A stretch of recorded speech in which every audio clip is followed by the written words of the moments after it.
से आगे पढ़ेंगे, ठीक है। On the one hand, his parents hated his running and wanted him to concentrate more on his studies, which he never did.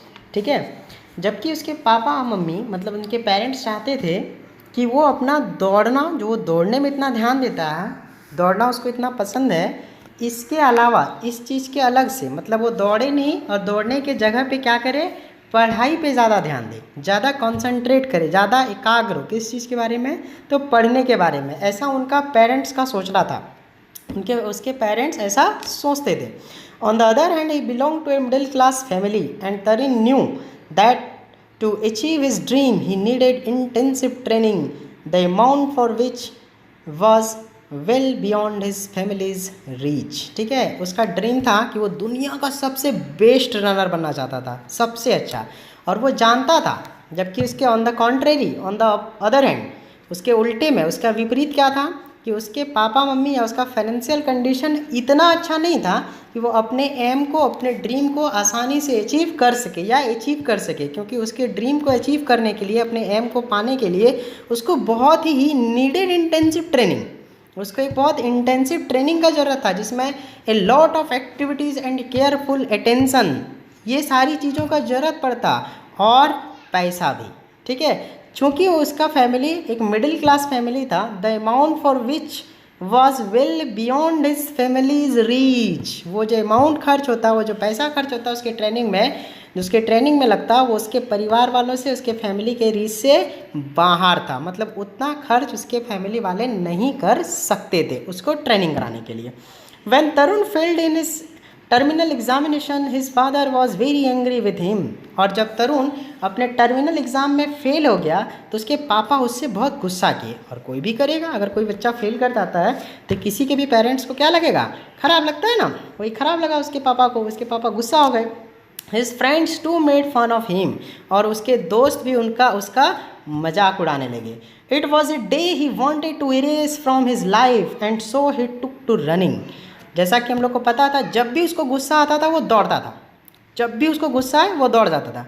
और वह एक ऐसा दिन था जिस दिन वो फेल किया था, वो चाहता था अपने ज़िंदगी से इस दिन को इरेज कर दे, हटा दे, मतलब वो इतना बुरा दिन उसको मानता था। ठीक है, ही रैन ऑल अराउंड द पार्क, वो पूरे पार्क में दौड़ता रहा, चारों तरफ, पार्क के चारों तरफ वो दौड़ा। The sun beat down to check his race but nothing could stop Tarun. ठीक है, जो सन जो था, sun beat down to check, सूर्य का जो गर्मी था, जो रोशनी था, वो उसके गुस्से को कम करना चाहता था, मतलब उसको चैलेंज कर रहा था उसके गुस्से को, लेकिन कोई भी चीज़ तरुण को रोक नहीं पाया, क्योंकि उसको इतना गुस्सा आ रहा था कि वो किसी चीज़ का परवाह नहीं कर रहा था कि धूप लग रहा है, तेज़ धूप है, ये कुछ भी उसके लिए मायने नहीं रख रहा था। आफ्टर अबाउट एन आवर, 1 घंटे लगभग दौड़ने के बाद, he was fully exhausted and his fury had subsided, he threw himself on a bench and started to pant. लगभग 1 घंटे दौड़ने के बाद, 1 घंटा जब उसको दौड़ लिया लगातार, तब वो पूरी तरह से थक गया और उसका गुस्सा भी धीरे धीरे क्या हो गया, कम होने लगा। ठीक है, कम हो चुका था तब तक, क्योंकि समय के साथ हमारा गुस्सा भी कम हो जाता। He threw himself on a bench, वो बेंच में खुद को फेंक दिया मतलब वहाँ पे जाके वो बैठा, एकदम फैल गया। ठीक है, और अब वो हाँफना शुरू कर दिया। कोई भी आदमी अगर लगातार 1 घंटे तक एक ही स्पीड में तेज़ी से दौड़ेगा तो कोई भी आदमी हाँफने लगता है, और वो भी ऐसा ही करने लगा। Suddenly he heard a voice, what is it son, और अचानक से उसको कहीं से एक आवाज़ सुनाई पड़ा कि व्हाट इज़ इट सन, क्या बात है। Tarun look to his left and there sat a man of about 60। Tarun अपने बाईं ओर देखा, लेफ्ट की तरफ देखा तो देखता है लगभग 60 वर्षीय एक आदमी उसके पास बैठा हुआ है। I failed in 2 subject, Tarun replied in a depressing tone. Tarun बोलता है कि मैं 2 सब्जेक्ट में फेल हो चुका हूँ। वो बहुत ही डिप्रेसिंग वॉइस में बोला, उदासी के साथ। I failed in 2 subjects, Tarun replied in a depressing tone. The man smiled sympathetically and said, life is full of ups and downs, boys. ठीक है, अब वो जो आदमी 60 वर्षीय आदमी उसके पास बैठा हुआ था, वो बोलते हैं, वो स्माइल करते हुए बोलते हैं और सिंपैथी के साथ बोलते हैं, एक सांत्वना देते हुए, एक कॉन्फिडेंस बूस्ट करने के लिए उसका, कि life is full of ups and down. और ये हम लोगों को भी याद रखना चाहिए, ज़िंदगी में उतार और चढ़ाव, कभी आपके साथ अच्छा होता है तो कभी बुरा। ठीक है, ये लगा रहता है, it is a part of life, ये लाइफ का एक पार्ट है, ups and down. By the way I am Ram Narayan and you are one of the best runner I have ever seen. बोलता है मेरा नाम क्या है, राम नारायण है, और तुम एक बेस्ट रनर हो, मैंने जितना भी रनर देखा उसमें से तुम एक बहुत ही अच्छे रनर हो। ऐसा कौन बोले? जो 60 साल के एक व्यक्ति उसके पास बैठे थे, उनका नाम था राम नारायण।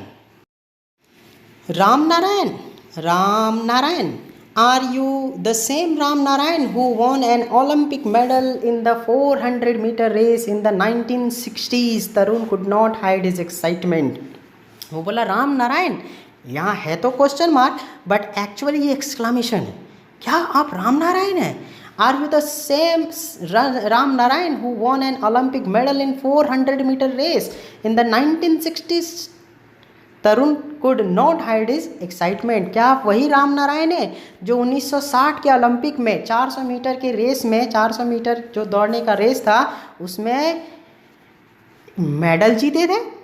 आप वही राम नारायण हैं, ओलंपिक मेडल जो जीते हैं? वो अपनी एक्साइटमेंट को, अपनी खुशी को छिपा नहीं सका। क्यों? क्योंकि एक रनर को जब उससे भी उसके सामने एक रोल मॉडल के जैसा इंसान दिखा तो अपने आप को छिपा नहीं सका, अपनी खुशी को नहीं छिपा सका। Yes, pat came to the reply, Tarun was dazed. एक पेट आया, एक रिप्लाई आया उधर से कि हाँ मैं वही हूँ। तरुण बहुत ही खुश हो गया, एक्साइट हो गया, आँख उसका खुल गया। Son, I have been watching you for the past 45 minutes, continued Ram Narayan, and I see a good future in you। मैं लगभग, राम नारायण उसको बोलते हैं कि मैं लगभग 45 मिनट से तुम्हें लगातार देख रहा हूँ दौड़ते हुए, लगातार, और मैं ये कह सकता हूँ कि तुम्हारा भविष्य बहुत अच्छा है। I see a good future in you। तुम्हारा भविष्य जो है वो बहुत उज्जवल है, अच्छा है। हम बताए थे कि हर किसी में कुछ ना कुछ टैलेंट होता है, और इसमें एक टैलेंट था दौड़ने का, और उसी को निखारना था। पढ़ने में भले अच्छा नहीं था बट दौड़ने में सबसे अच्छा था। Tanu could not help but blush. वो खुद को रोक नहीं पाया। क्या नहीं करने में रोक पाया? खुश होने से, मुस्कुरा दिया। इसका मतलब इसका गुस्सा एकदम टोटल ख़त्म। ठीक है, अब नेक्स्ट जो है आगे की क्लास में हम लोग देखेंगे इसको। Thank you.